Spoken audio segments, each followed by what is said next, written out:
Hi everyone, in this lecture what we're going to do is we are going to install Git on our local system. So let's get started.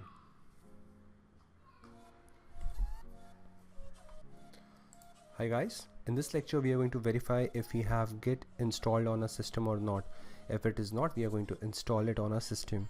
So press the Windows key and type CMD in the search bar.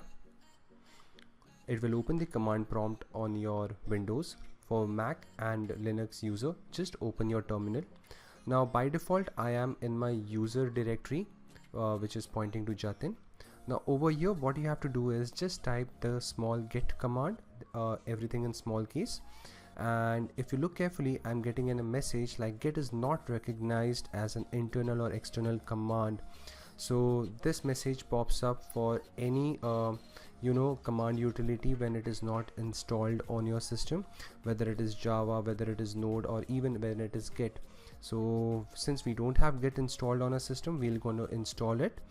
So let's open the browser and type in Google download Git and click on the first link, that is Git download. Now for Windows user, just directly click on the download button, download 2.21.0 for Windows. For Mac and Linux users, just click on the respective link and the download should start, like you should be able to start downloading on your system. So now just click on the download button and it should start downloading Git for Windows. So I will just pause the video for some time till the download is completed. Now that we have completed the download, let's just click on the Git installer.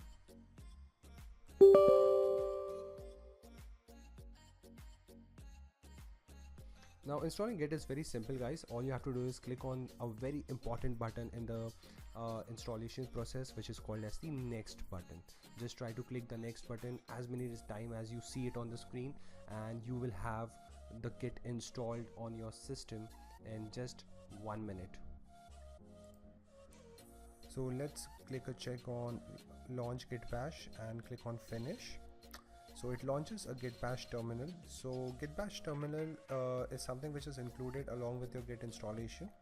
Basically it is used to run all your Linux command on your Windows operating system, which is a pretty cool thing.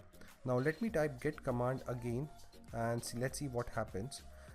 Okay, so now we can see a lot of various other commands that can be used along with Git. So that's I believe that means that we have installed Git properly. So let me open the command prompt again and type git, and we can see that we are able to see a lot of various other commands that can be run along with the Git even on the command prompt. So either you can use the command prompt or you can use your Git bash terminal to execute your Git commands.